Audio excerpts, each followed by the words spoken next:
আচ্ছা, আজকে আমরা স্পেসিফিক রিলিফ অ্যাক্ট 1877 বা সুনির্দিষ্ট প্রতিকার আইন 1877 নিয়ে আলোচনা করতে যাচ্ছি।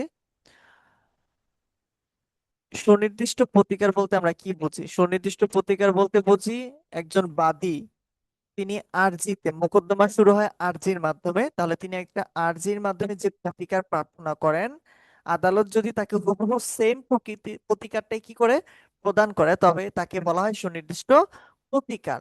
আর সুনির্দিষ্ট কার্য সম্পাদন হচ্ছে চুক্তির ক্ষেত্রে চুক্তি ভঙ্গকারীকে চুক্তি মোতাবেক কাজ করতে বাধ্য করাকে বলা হয় চুক্তি সুনির্দিষ্ট কার্য সম্পাদন, যেটাকে আমরা ইংরেজিতে বলি স্পেসিফিক পারফরমেন্স অফ কন্ট্রাক্ট। তাহলে স্পেসিফিক রিলিফ, স্পেসিফিক পারফরমেন্স, দুইটা আলাদা আলাদা সংজ্ঞা। আচ্ছা, এই যে যে সুনির্দিষ্ট প্রতিকার আইন, সুনির্দিষ্ট প্রতিকার আইনে আমরা এখন কি দেখব সেটা হচ্ছে যে এটি একটি মূল আইন বা সাবস্ট্যান্টিভ ল। হ্যাঁ, মূল আইন বা সাবস্ট্যান্টিভ ল আমরা কোন আইনকে বলি? যেসব আইন মানুষের অধিকার নিয়ে কথা বলে এবং ওই অধিকার যদি ব্রিচ হয়, হ্যাঁ, অধিকারের যদি কোনো আহ ভঙ্গ হয়, তখন তিনি আদালতের কাছে যদি প্রতিকার চায়, তিনি যদি প্রতিকার পায় কোনো আইনের মাধ্যমে, তখন সেই আইনটাকে বলা হয় মূল আইন বা সাবস্টেন্টিভ ল। যেহেতু সুনির্দিষ্ট প্রতিকার আইনের মাধ্যমে আমরা কি পাই, দেওয়ানি আইনের বা দেওয়ানি বিষয়ের অধিকার এবং প্রতিকারগুলো আমরা এখানে পেয়ে থাকি, তাহলে এই জন্য সুনির্দিষ্ট প্রতিকার আইনকে কি বলা হয়? একটি মূল আইন বা সাবস্টেন্টিভ ল বলা হয়। এই আইনে তিনটা খণ্ড আছে। প্রথম খণ্ডের সূচনা, দ্বিতীয় খণ্ডে সুনির্দিষ্ট প্রতিকারগুলো নিয়ে আলোচনা করা হয়েছে, এবং তৃতীয় খণ্ডে নিরোধক প্রতিকার, অর্থাৎ নিরোধক বলেন, নিষেধাজ্ঞা বলেন, প্রতিরোধমূলক প্রতিকার বলেন, প্রিভেন্টিভ রিলিফ বলেন বা ইনজাংশন বলেন, এই বিষয়গুলো হচ্ছে তৃতীয় খণ্ডে আছে। আচ্ছা, উৎপত্তি, হ্যাঁ, বা অরিজিন, আমরা সুনির্দিষ্ট প্রতিকার আইন কোথা থেকে পাই? বলা হচ্ছে যে সুনির্দিষ্ট প্রতিকার আইনের উৎপত্তি হচ্ছে ইকুইটি আইন থেকে। কোন আইন থেকে? ইকুইটি আইন থেকে। The new York civil code 1862 অনুযায়ী ডক্টর হোয়াইটলে স্টক্স 1877 সালের সুনির্দিষ্ট প্রতিকার আইনে কি করেন? খসড়া প্রণয়ন করেন। কি প্রণয়ন করেন? খসড়া প্রণয়ন করেন। আচ্ছা, এরপর যদি আমরা দেখি যে প্রাথমিক তথ্য, হ্যাঁ, আহ, আইন নং 1 নং আইন 1877 সালের, এটা হচ্ছে 1 নং আইন। এটা প্রথম প্রকাশ হয় 7ই ফেব্রুয়ারি 1877 সালে, কার্যকর হয় 1 মে 1877 সালে। হ্যাঁ, তাহলে রোজ ডে দিন অর্থাৎ 7 ফেব্রুয়ারির দিন হচ্ছে আমরা কি দেখি, যেটা প্রকাশ পায়। আর কার্যকর হয় কত কত তারিখে? শ্রমিক দিবস অর্থাৎ 1 মে থেকে। 2004 সালে এটা সর্বশেষ সংশোধন হয় 21-এর ক নাম্বার ধারা, এবং এটা হচ্ছে 27 নাম্বার আইন দ্বারা হচ্ছে সংশোধন করা হয়, যেটা 2005 সাল থেকে কার্যকর হয় 1 জুলাই থেকে। আমরা দেখে আসলাম যে এটি একটি মূল আইন, এবং এখানে প্রস্তাবনা আছে একটা, খণ্ড আছে 3টা, অধ্যায় আছে 10টি এবং ধারা আছে 57টি। আমরা সর্বশেষ সংশোধন যে ধারাটা দেখেছি সেটা হচ্ছে 1 মে 2004-এর 27 নং আইন দ্বারা সংশোধিত ধারা হচ্ছে 21-এর ক। অর্থাৎ আপনি যদি স্থাবর সম্পত্তি রিলেটেড কোনো চুক্তি করে থাকেন, সে চুক্তি যদি ভঙ্গ হয়, আপনি যদি সেটার জন্য প্রতিকার চাইতে যান, তাহলে আপনাকে কি করতে হবে?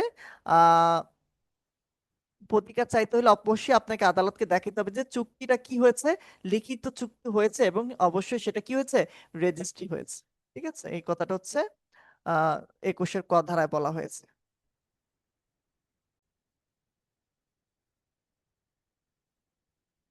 আচ্ছা, এরপর যদি দেখি প্রতিকার সমূহ, সুনির্দিষ্ট প্রতিকার আইনে 8 ধরনের প্রতিকারের কথা বলা হয়েছে, যেটা 5 ধারায় 5 ভাবে দেয়া যায়। হ্যাঁ, 5 ধারায় 5 ভাবে দেয়া যায়। তাহলে 8 ধরনের প্রতিকার কি কি আছে? যে স্থাবর অস্থাবর সম্পত্তির দখল পুনরুদ্ধার, চুক্তির সুনির্দিষ্ট বাস্তবায়ন, দলিল সংশোধন, চুক্তি রদ, দলিল বাতিল, ঘোষণামূলক প্রতিকার, তত্ত্বাবধায়ক বা রিসিভার নিয়োগ, এবং সর্বশেষ হচ্ছে নিষেধাজ্ঞা বা প্রতিরোধমূলক প্রতিকার।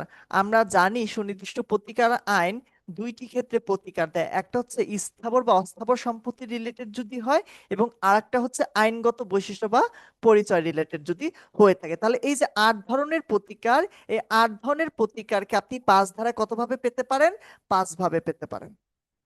ধারা একের কথা কি বলছে যে সংক্ষিপ্ত শিরোনাম এই ধারাটি সুনির্দিষ্ট প্রতিকার আইন 1877 অনুযায়ী পরিচিত হবে এবং এটি সমগ্র বাংলাদেশের জন্য কি হবে, প্রযোজ্য হবে।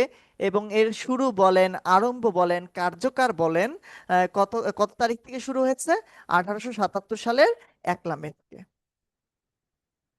এরপর যদি দেখি সংরক্ষণ, এই আইনটির মাধ্যমে আপনি যখন আদালতের কাছে যাবেন তখন আপনি ক্ষতিপূরণ বা রেমেডি চাইতে পারেন। আপনি অধিকার হিসেবে এই আইনের ধারাগুলো কি করতে পারেন না, আহ এর ফলন ঘটাতে পারবেন না, ঠিক আছে? অর্থাৎ অধিকার হিসেবে আপনি প্রতিকার চাইতে পারবেন না, ক্ষতিপূরণ চাইতে পারবেন। ধারা 3 কিছু সংজ্ঞা দেয়া আছে যে ইম্পর্টেন্ট সংজ্ঞা হচ্ছে বাধ্যবাধকতা, হ্যাঁ, বা অব্লিগেশন, জিম্মা বা ট্রাস্টের সংজ্ঞা দেয়া আছে, জিম্মাদার বা ট্রাস্টির সংজ্ঞা দেয়া আছে।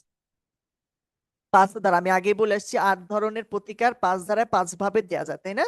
দেখেন কি বলেছে, দখল গ্রহণ ও অর্পণ, যেটা আমরা হচ্ছে আহ প্রথম যেই প্রতিকারটা দেখে আসছি, সেই প্রতিকারটা দখল গ্রহণ ও অর্পণ।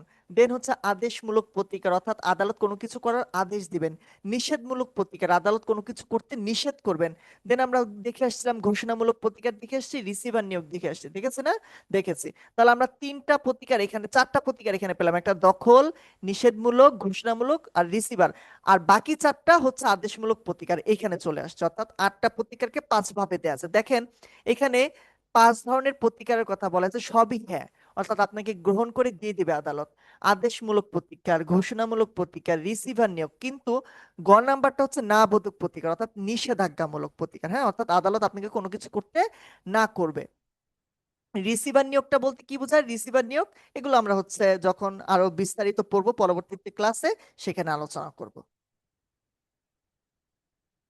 দেখেন 6 ধারা, আমরা 5 ধারায় দিকে এসেছি নিরোধক প্রতিকার অর্থাৎ না বোধক প্রতিকার।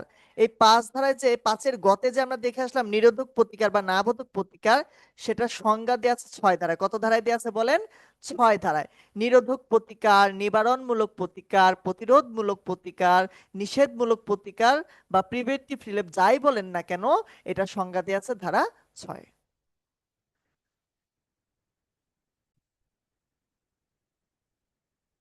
আচ্ছা, এরপর যদি দেখি 7 ধারা, আমরা যেহেতু দেখে আসছি যে সুনির্দিষ্ট প্রতিকার আইন একটি দেওয়ানি প্রকৃতির আইন, তার মানে এটি ফৌজদারি কোনো রিলিফ দিবে না, প্রতিকার দিবে না।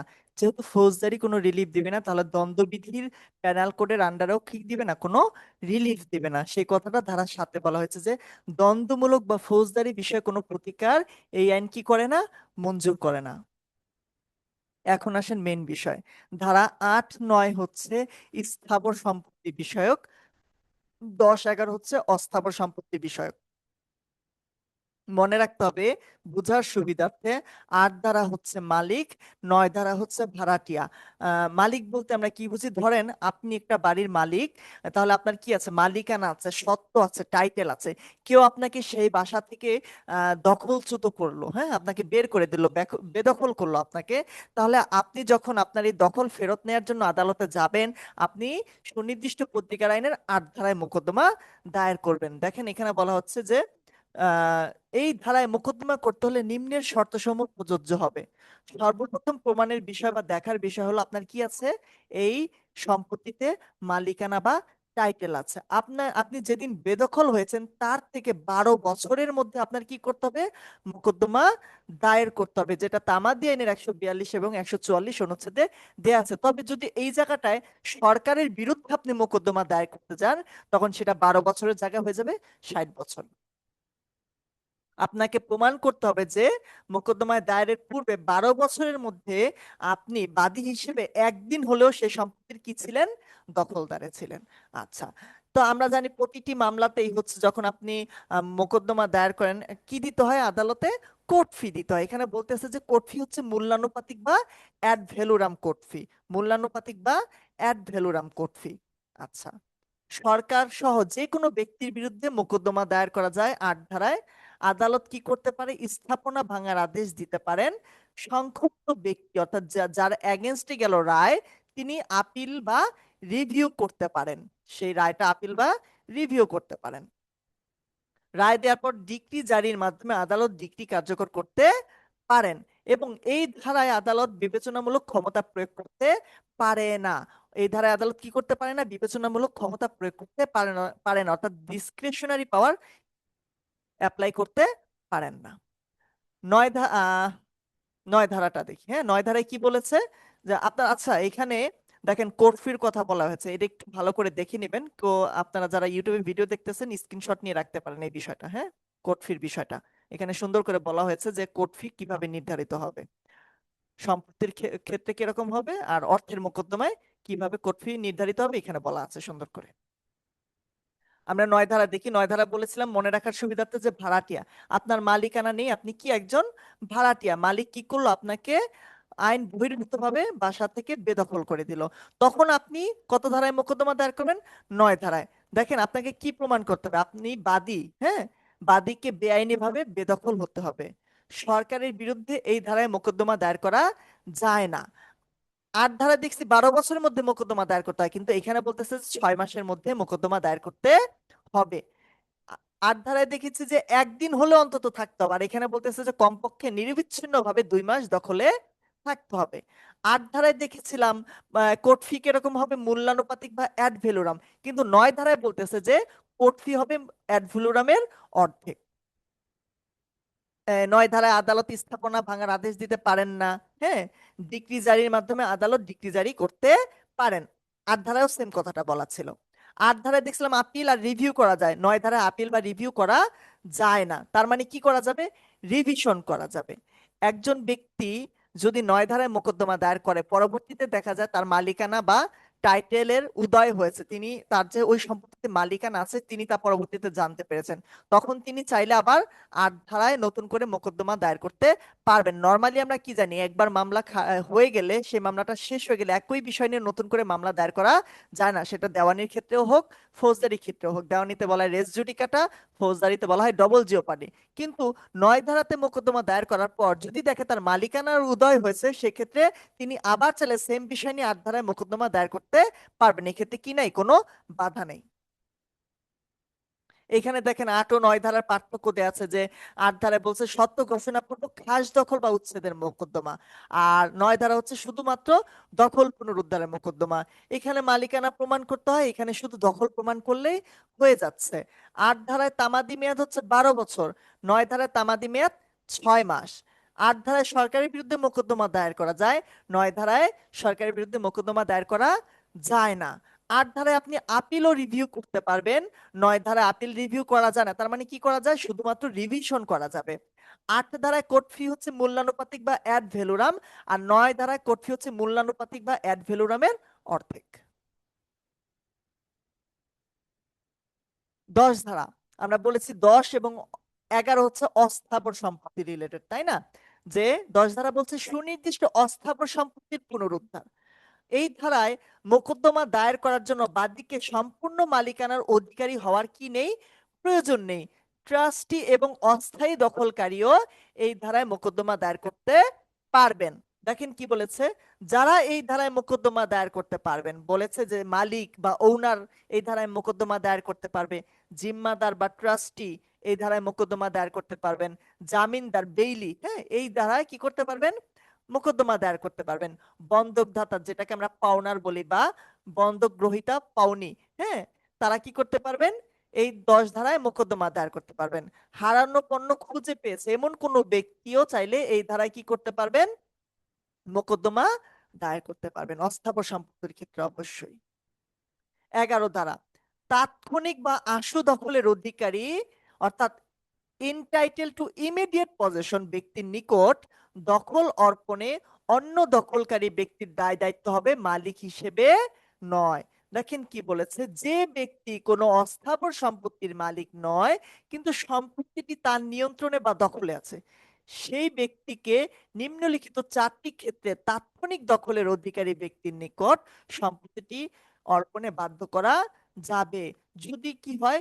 বিবাদী ট্রাস্টি বা এজেন্ট হিসেবে বাদীর অস্থাবর সম্পত্তি ধারণ করে থাকে, আর্থিক ক্ষতিপূরণ অপর্যাপ্ত হলে, প্রকৃত ক্ষতি নির্ণয় করা যদি কি হয়? কঠিন হয়, বেআইনি ভাবে প্রতারণা করে কি কি হয়েছে? দখল করেছে। দেখা গেল একটা চীনা মাটির পাত্র বা একটা মহামূল্যবান মূর্তি আপনার কাছে আছে, আপনি কারো কাছ থেকে নিয়েছেন, হ্যাঁ, বা কারোর সাথে চুক্তি করেছেন, এটা তাকে হচ্ছে কি করবেন, দিবেন, বা আপনার কাছে আছে কিন্তু আপনি এটা কি না প্রকৃত মালিক, না প্রকৃত মালিক আরেকজন। যখন তিনি এটা জানতে পারবে, বা যখন আদালতের কাছে তিনি প্রতিকার চাইবে, তখন আপনাকে সাথে সাথে এটা কি করতে হবে, তাকে দিয়ে দিতে হবে। কারণ এইটার পরিবর্তে আপনি অন্য কিছু দিলে আর্থিক ক্ষতিপূরণ পর্যাপ্ত হচ্ছে না, আর্থিক ক্ষতিপূরণ কি হচ্ছে, অপর্যাপ্ত হচ্ছে, বা এইটা হারায় গেলে তার যে লসটা হচ্ছে সেটা আপনি কি করতে পারবেন না,